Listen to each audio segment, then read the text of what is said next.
Welcome to Kuseli Cafe. I'm Nina Kozłowska. And I'm Dariela Scavino. And today, in this special episode that we are together, we're going to talk about the biggest challenges we had when we moved to Norway. Or maybe we still have by living in Norway. Yeah. I'm so happy to see you. I'm so happy too. For those who listen us and not see the video, check out the video because we are together in the same place. I visited Horten, and we use this amazing occasion to meet, catch up, and also to record an episode for you that is maybe a little bit get more serious. But we're still gonna maintain the friendly atmosphere. Yes, it's so nice to have Nina back here, where a year ago we started our first podcast about spring in Norway, and we're also in this same place we plan to start the podcast. Yes. Exactly. So let's go to speak the ugly truth or the uncomfortable truth about how was for us difficult when moving to Norway or by adapting in Norway, living in Norway. You want to start, Nina? Yes, I can start. So as I shared in one episode about apartment hunting in Oslo, that it was quite difficult to find an apartment in Oslo. But before that, of course, when we were moving to Horten, it wasn't that easy also, because it's quite a small town, and it's just family houses, and there are not so many block of flats where you can find a lot of apartments for rent. Very often it's hybel, so it's like an apartment in the basement. And in Norway, I think for immigrants or expats can be quite hard to adapt to lack of light in the winter. And on top of that, if you live in the apartment and you don't have like this even the leftovers of the sun during the day, that can get really depressing. So from the beginning I was like, no to that. And we were moving with the dog and small child, so I think that was also a bigger challenge than usually, because lots of people don't accept dogs. They also, I think if you know someone who knows the owner, then it's easier. So this starting, as we talk a lot of times, we say this phrase that it's building a new life, and this is actually how it feels, starting with even with a place to live. So that was a very big challenge, and it continues to be a challenge whenever you need to move, you change the apartment for whatever reason. It is always quite a struggle, especially when you don't know the people. So finally, when we moved for the third time within Horten, we moved to a house that was our friends or people that we knew. So it was much easier, cheaper. It was just a great luck that we got this place, and then it was amazing, and we were happy in that place. It was a great house just next to the forest. It's like deer in your garden, stuff like that. So amazing. But when we first moved to Norway, it was not that great. We were living in one very small apartment, and then in a very, very old apartment that was with no proper heating, and we would have to use the oven and the wood and everything. And the worm would warmth would go out or like sneak out through the old windows. So in the morning we would wake up, and there was in the winter 13 degrees in the house. We had some challenges, and I think this was it. And still it was it's always here quite expensive to rent a place. Even if it's very old or very tiny, it can still be very expensive, because there is a lot of people who needs to rent an apartment, so you have a big competition. Also, mm, I forgot. So the biggest challenge is to find an apartment and find Yes. the right and with all the, of course, if you bring a little baby, if you have a pet, then it, of course, the conditions are there, and it's gonna be more narrow the offer. Yeah. Yeah.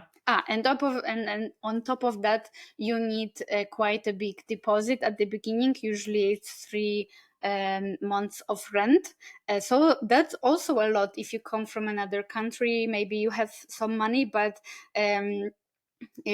this deposit can be quite big in the krona at the beginning, when you Yeah. come, and you need to spend also on travels, on the moving your stuff, and yeah. Yeah. So if we came in different conditions, but if someone is planning to move to Norway from scratch without a job, then you need to have a very big saving account in order to pay this for the rent, because you need to rent a place, and then living in Norway is expensive, buying food, etc. So if you don't have the income as soon as you arrive, it's going to be challenging. Yeah. And challenging also to actually rent a place, because they need to trust that you will have an income. So finding someone that really trusts to lend you their house or apartment is challenging. Yeah. Yeah. But now, my turn. The biggest challenge of all, I would say, it's been leaving behind my people. People. A lot of people. I think that the toughest is my closest family. My aunts, my uncles, my mother lived in another country, but she was 4 hours away. Now is 20 hours away in Buenos Aires. And then it's not just the closest, but then my close friends, which I, as a social person, I would meet every week, all the time. And then the people that I know, I don't see so often, but it's colleagues from work, or we share a passion, or we know we're friends or casual friends that meet every 2 3 months. But leaving all the people behind was the toughest. And I have to say that I also miss people from my own culture, that because we Latin, we make friends very easy. We talk with strangers in streets, like we engage in conversations all the time with anyone. And Kiss with strangers on yeah, the hello. street. If you see me, I can speak to you. And I miss that kind of interaction. So it's something I will never expect. I'm gonna miss talking to people just randomly. But yes, actually, I found myself walking the streets of Horten and looking around as very few people. And sometimes you can engage with someone, mainly older people. They will say something. If you are with a baby, of course, then it starts a conversation.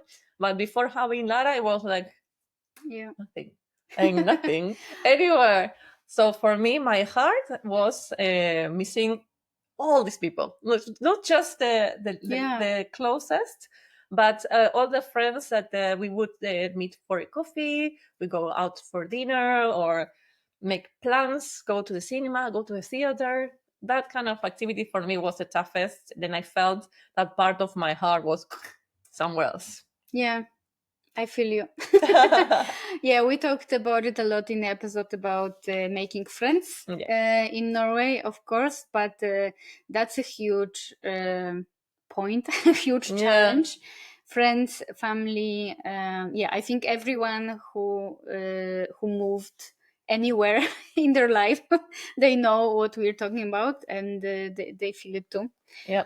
Yeah, technology can make it a bit easier, as we said, but yeah, it's not the same. And definitely I feel that Norway is also not the place where the life is like so much outside, like in the city. It's not so much of a like city nightlife or evening life. Also, I now have a small child, so what do I know?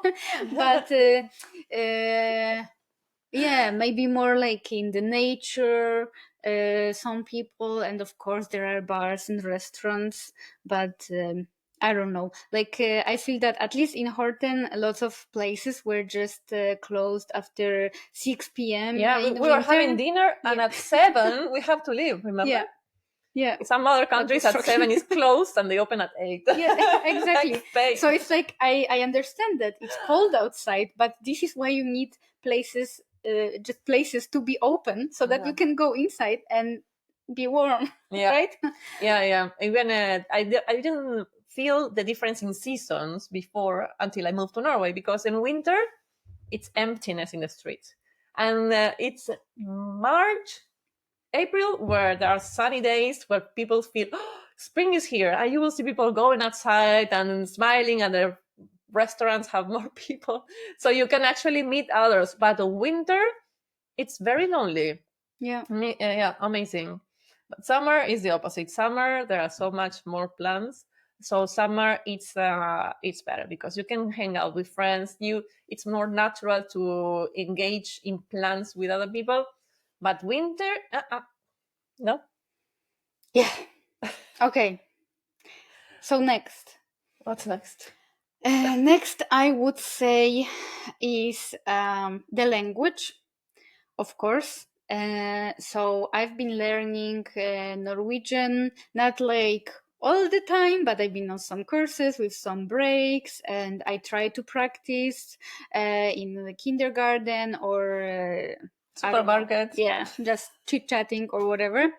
Uh, but I feel that, and at first I think it was maybe fairly easy, and I'm now on, it's my self assessment, so maybe like somewhere in B1, maybe not accomplished, but somewhere there, and I feel that it's hard to pass that. So like up to some point, some everyday words, and I don't know, you can go to shop and stuff, you understand what's what, and you can maybe read something. I watched some TV series in Norwegian and I understand it, but also I watch with subtitles as with Norwegian subtitles, so that I can really read what they are saying, because sometimes, of course, because of the dialect or the way they move, they talk, if it's like very fast or something, then it's hard to get, so then I understand it. But I think it's fairly hard to pass that level and to really develop. So like you have to really study and put a lot of efforts, and I'm not ready for that. I agree with you. Now that you say it, it's so true. Because the grammar is not that complicated. So once Yeah. you start with the basics, you can have the most basic conversation, but then you need to add vocabulary and to pronounce that vocabulary. And I feel it's a Yeah. immense part. I feel I'm in A2. I think I'm A2.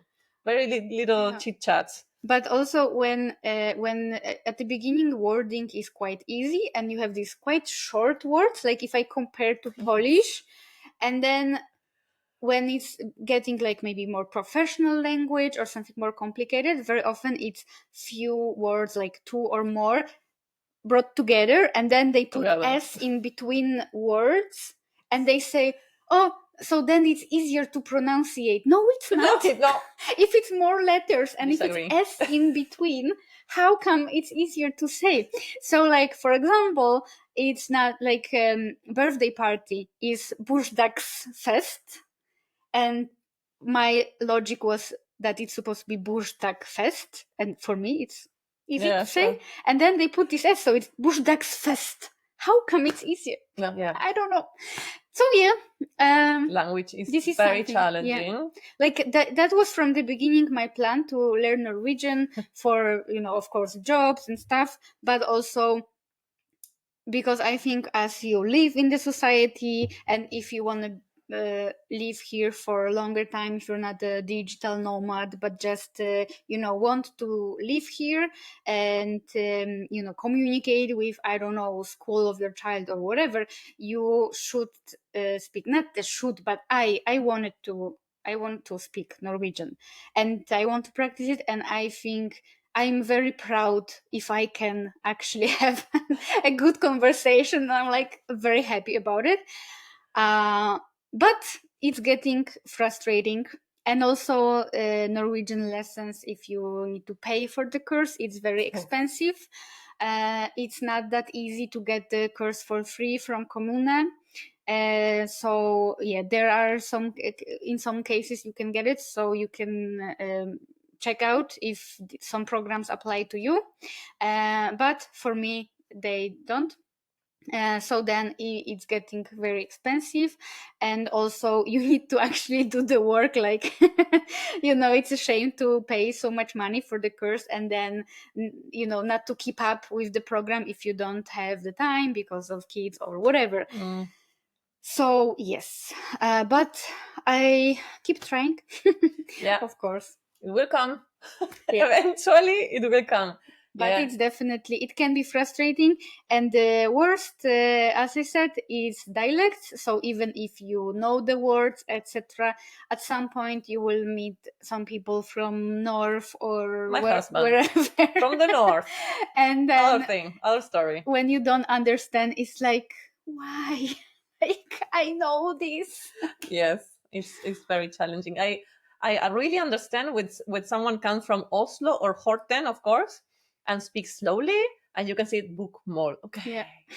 good. Let's talk. It's like the proper Norwegian, and I can The proper Norwegian is the one of the official. Yeah. I mean the language that you actually learn in the language school, but also I can very much see if someone, or like more here, if someone is from Poland and speaks Norwegian. I know that this person is from Poland because we have like kind of the same understanding and the same pronunciation, and this is very proper because in Polish you read every letter. There is no, you don't skip anything. We don't skip, and it's all very like, so we're very proper. So when a Polish person speaks Norwegian, I can hear that, and I like this. You understand that? Yes, I like this Norwegian. It's easier to understand foreigners many times. Yeah. Yes. Yeah, because in Norwegian they put letters and you don't have to pronounce it. Like the T at the end, many times. Yeah. Just ignore it. It's there for I don't know which reason. Don't say it. Okay. Okay, as I gotta say, as for a tough episode on tough questions and challenges, we are having fun. We're having fun, yeah. We are here 4 years. You are 3.5 or 4 years already? 3. 3 years in Norway and 4 years in Norway. Yeah, we overcome it. Yeah. But the most important is to have support in your challenges. Yeah. Okay. Support. Now, the next one. Weather. Darkness. Weather, winter, darkness. All together. Yes. We had episodes about winter. Oh yeah, at least 2 episodes about winter, and among foreigners. Well, among Norwegians too, not just for foreigners, but many Norwegians.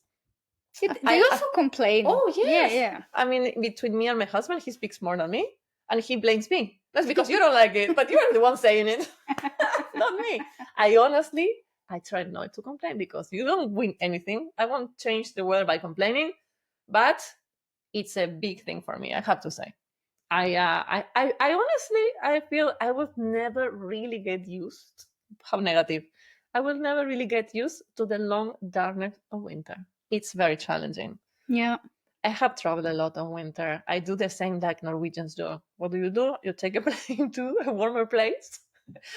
Somewhere in November, December, January, to some sun, and then come back to the darkness again because it continues. It's very, very long. We live in the south part, but in the north, there are some places where in 4 months they see no sun. Yeah. So but isn't that actually very surprising that amongst Norwegians it's also this trend of like going to vacation or to nice warm places in the winter?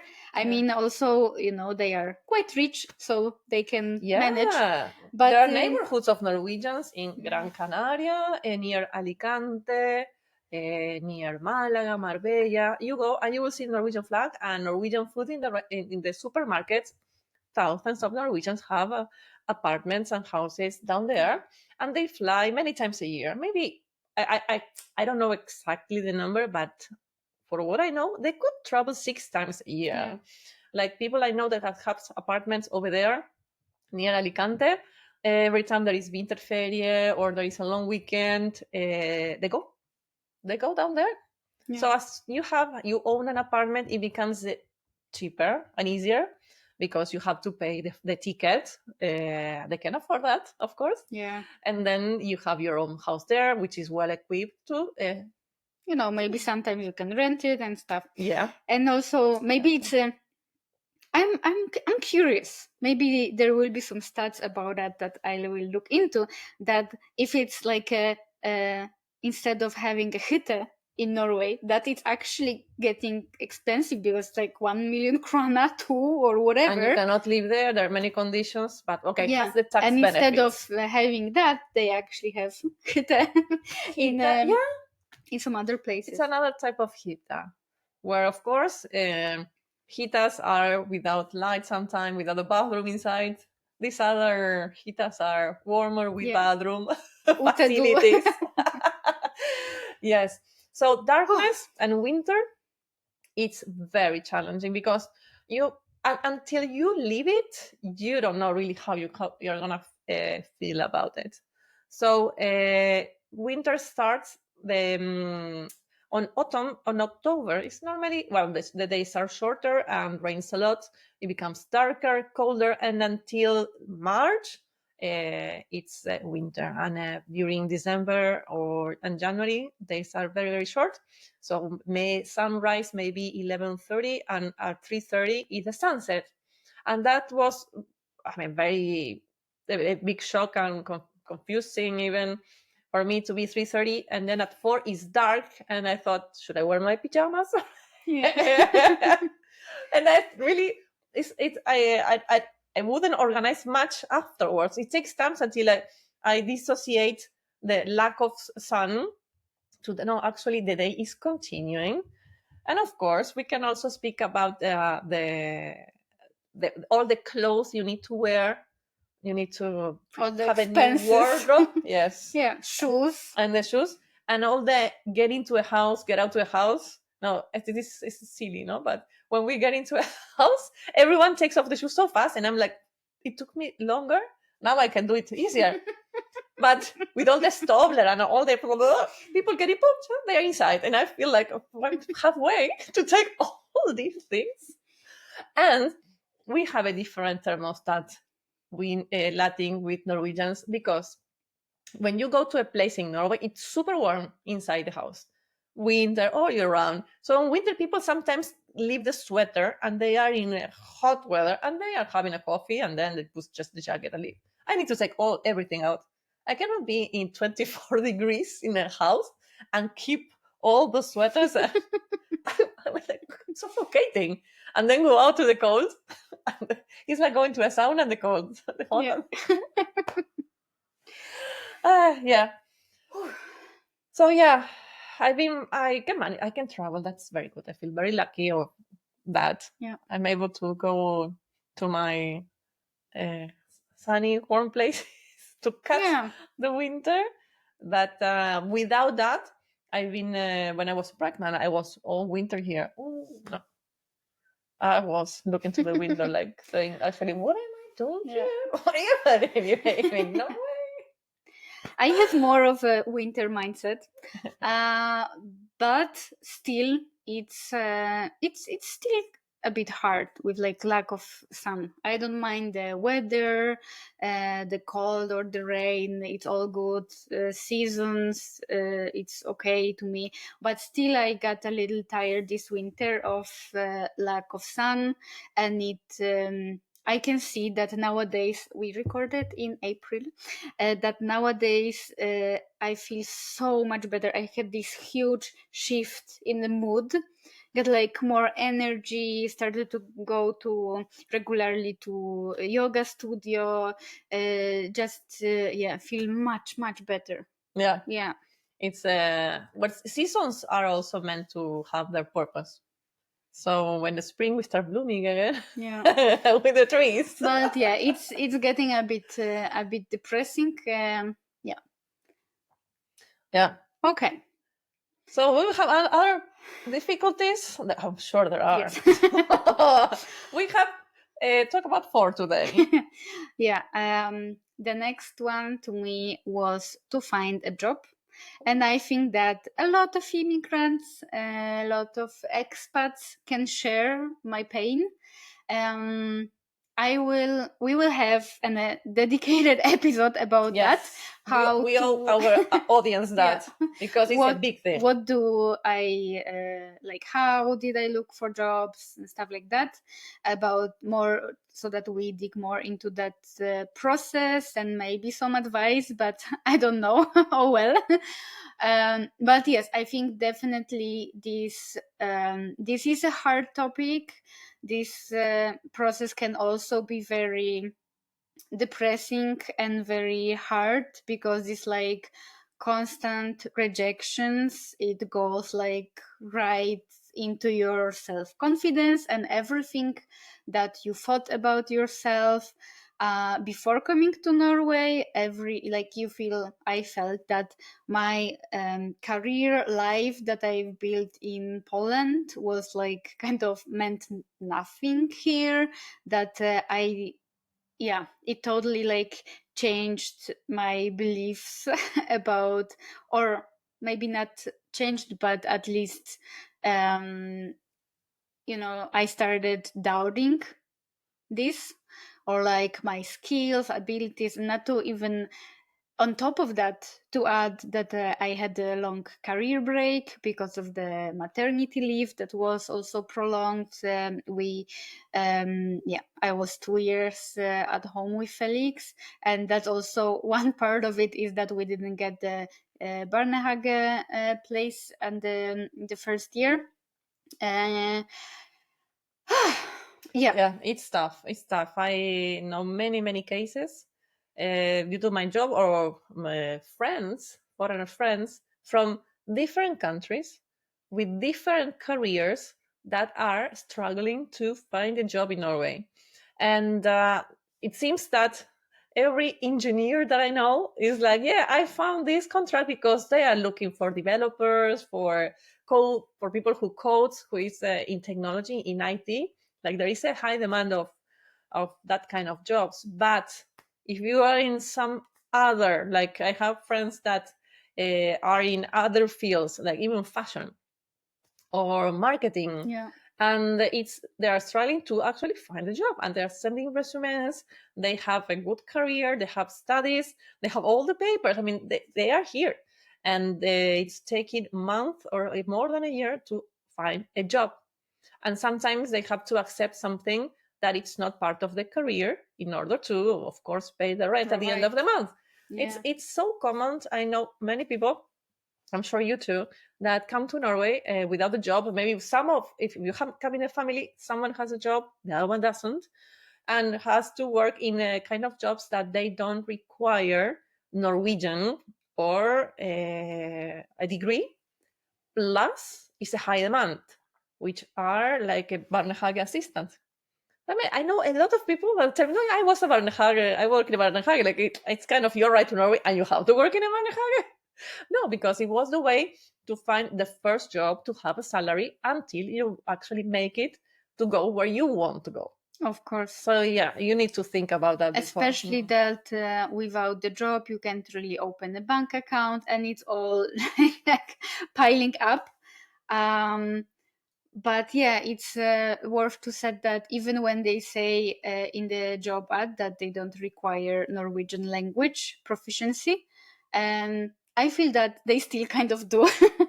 Yeah. And it's like, for example, I think that in marketing and I don't know, all of the communication jobs, I think that they also look at it in a way of that Norwegian would be an advantage, but also just to have the Norwegian mentality to fit in this culture, that this is very important. And they don't require it from engineers. because also if someone is like skilled in technically in what they need, it's a perfect fit, that's fine. They will maybe probably have an interview on like cultural fit, but unless you're a total crazy person, it will be fine. Yeah. But if you're in marketing, I don't know, design, all kinds of professional careers, and even if you're very skilled, you have a bunch of diplomas, it can be very hard. Yeah. Even maybe if someone studied in Norway and as an international student and maybe even PhD, that's also not guaranteed to get the job. So I think especially nowadays that we see maybe in worldwide economy a bit harder position for people to look for jobs, it's been very hard. Yeah, and I know also people that is student have just finished the university, how tough has been to find a job because they ask for experience. Yeah. And that happens everywhere. So actually nowadays, 2025, April 2025, I see many people trying to find a job and it's not that easy. And if you add that you're looking for to being a leader, they require fluent Norwegian. If you want to code and you talk only to your boss about the project, that's fine. But you want to be in charge of something more. So, of course, if you have the ambition to grow in the company, then it is required most of the time. Yeah. Whew. We will dive into that more we can in continue with one that. or more episodes. Yeah. Because it seems like a lot. Do you have anything more on your mind right now? No, I think we can close the episode with those 5. I think we also like kind of in every episode we share some challenges in these areas that we talk about. In food I will open up myself. Last episode of the food, you're gonna see, you can find it in Spotify or YouTube. I was completely honest about how hard it has been here to we find shared some about about healthcare, and I think in every aspect of life there are some good things and some bad things, and also just sometimes it's just that you have to adapt. Maybe it's just something new and it's not necessarily a bad thing, but anytime it's new, it takes some time, energy, resources.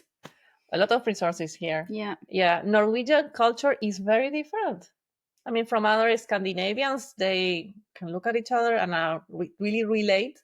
But with us, coming from any other country of the world, it's a different kind of communication, social interaction, tradition. Everything is very, very different. So if you come to Norway, you definitely will have to adapt and look for your place, for your way in Norway, for your friends in Norway. And although Norway is ranked of the happiest country now, or city, or one of the top, it's top in healthcare, in society, you find many good things here, of course. I mean, you can trust, there is less bureaucracy, many things work amazingly. But of course, there is a big challenge to live in a place where the culture is so different and the weather is very different and your friends are not here and you have to find yourself a job. Or also, as an entrepreneur, it hasn't been easy. I myself, I share already that I don't have a job in a company. I'm an independent. It's not easy. Yeah? Look at the episode. It hasn't been easy, but here we are in Norway. Year number 4 for me, year number 3 for Nina. I feel that tough topic requires a hug online. Thank you for coming to Horten. It's been really fun to record that way, and maybe we should do it more often. Yes. Yeah. Så, takk for i dag. Takk for i dag. Ha det bra.